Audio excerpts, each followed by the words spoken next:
With the release of Spider-Man Brand New Day, directed by Destin Daniel Cretton, audiences once again swing back into the world of Peter Parker, one of Marvel's most enduring and relatable superheroes.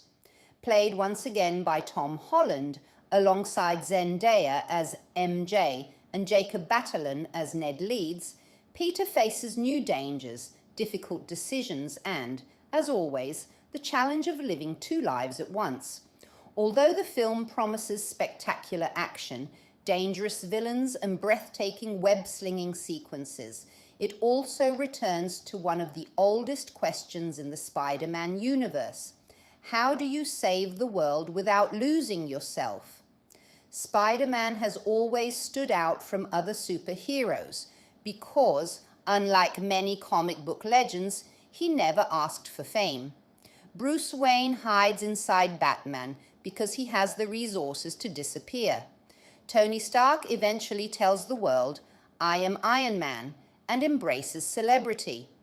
Peter Parker, however, spends most of his life trying to keep the spotlight away from himself. The reason is simple. The moment Peter pulls on the famous red and blue mask, everything changes. He is no longer the student who worries about paying rent, finishing homework, or asking someone out on a date. He becomes Spider-Man, the friendly neighborhood superhero whose only job is to look out for everyone else. The mask is not there to hide a criminal. It is there to protect an ordinary young man who simply wants the chance to live an ordinary life once the day's work is over. When Spider-Man swings into action, his personal life is immediately put on hold. He cannot stop halfway through rescuing someone because he has dinner plans. He cannot ignore a robbery because he is having a bad day. Once the mask goes on, Peter has to step up, take charge, and deal with whatever comes his way. His own worries have to take a back seat while someone else's emergency takes priority.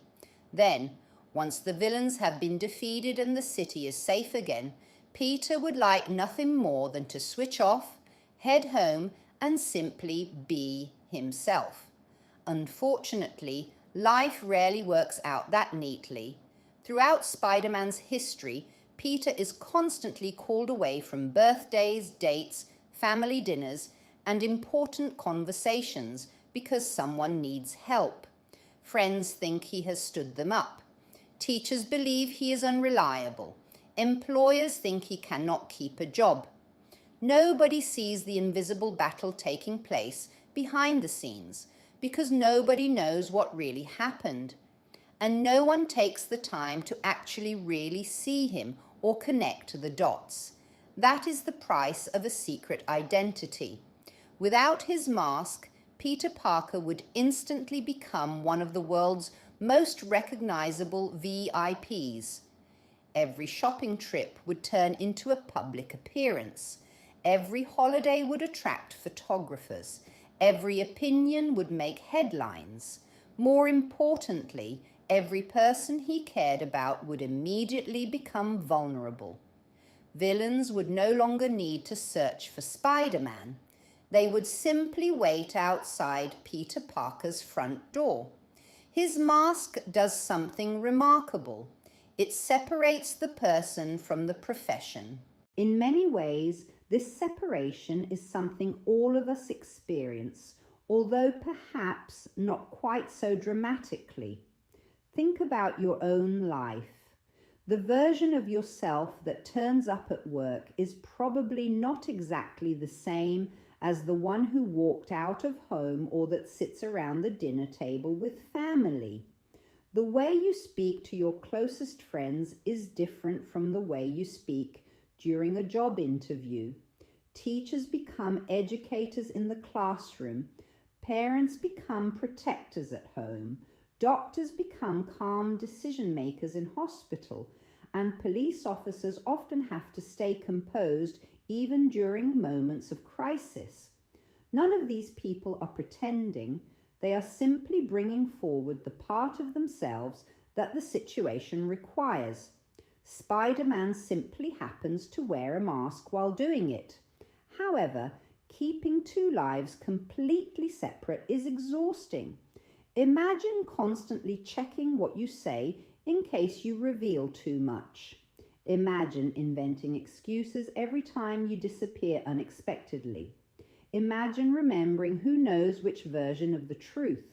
One careless comment, one photograph, one accidental mistake, and everything could fall apart. It is no surprise that Peter Parker often feels overwhelmed.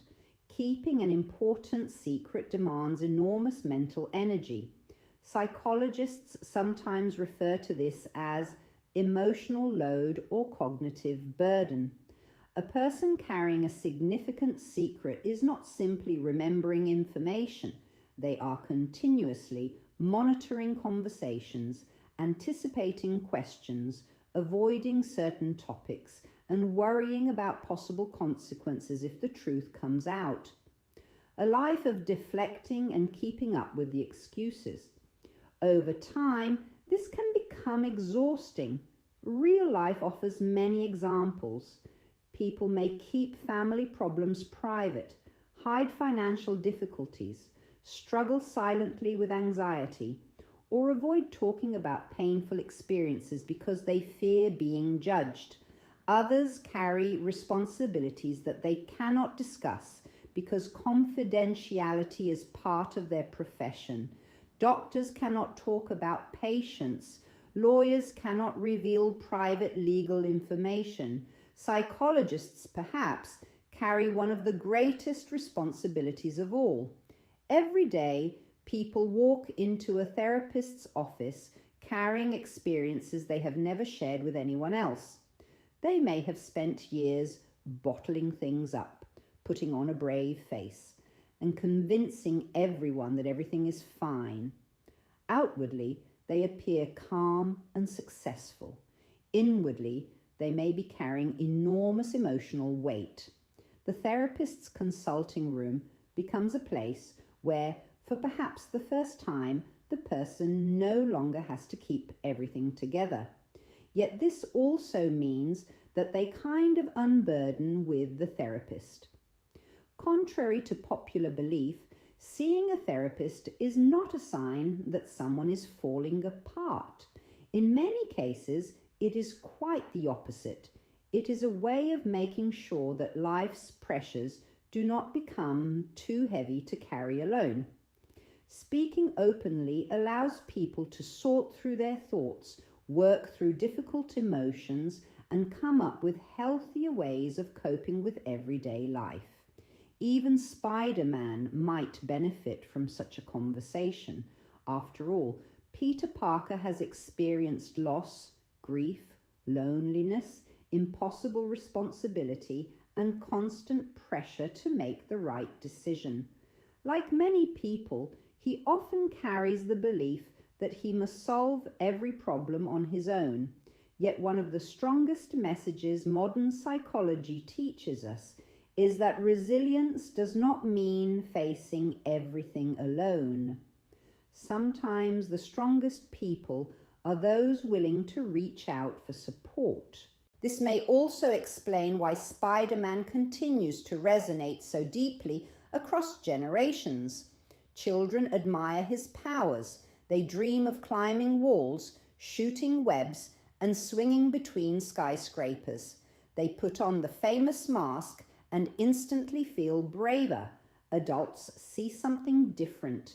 They recognize the struggle to balance work and home, public expectations and private emotions, responsibility and freedom.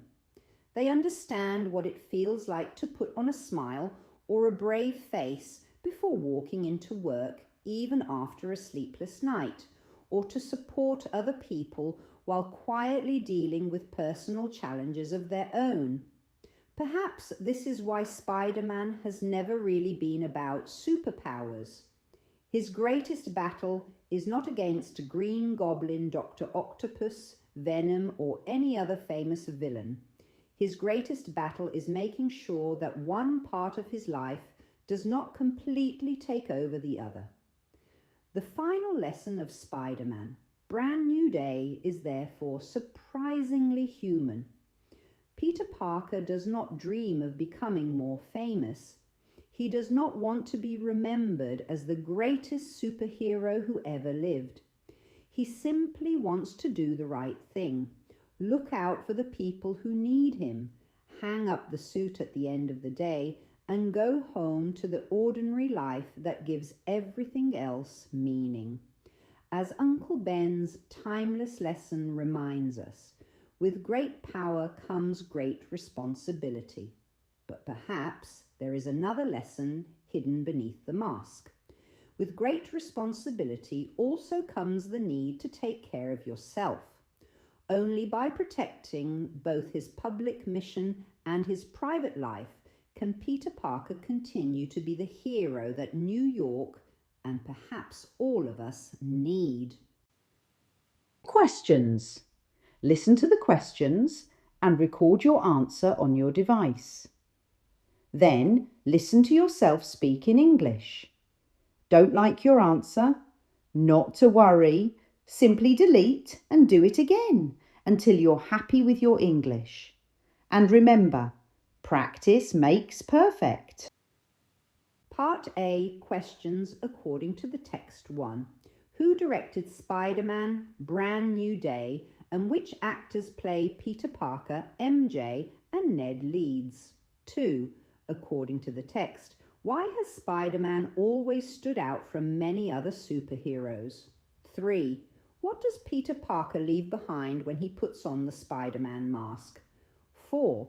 Why does the author describe Spider-Man as the friendly neighborhood superhero? 5. What do the phrasal verbs put on hold, step up, and take a back seat mean in the context of the story? 6. Why do Peter's friends, teachers, and employers often misunderstand him? 7. What would probably happen if Peter Parker's secret identity became public knowledge? 8. What is meant by the psychological terms emotional load and cognitive burden? 9. According to the text, how can speaking to a therapist help someone who is carrying difficult secrets or emotional problems? 10. What does the essay suggest is Spider-Man's greatest battle, even more than fighting famous villains? Part B, guess and inference. Questions 11. Why do you think Peter Parker never chooses fame, even though he could become one of the world's most famous people? 12. If you suddenly had Spider-Man's powers, what would be the hardest part of living a double life? 13. Why do many people put on a brave face at work or school instead of talking about their problems? 14. Do you think Spider-Man would be happier if he revealed his identity to the world? Explain your opinion. 15. What lesson from Spider-Man's story could help people deal with stress and responsibility in their own everyday lives?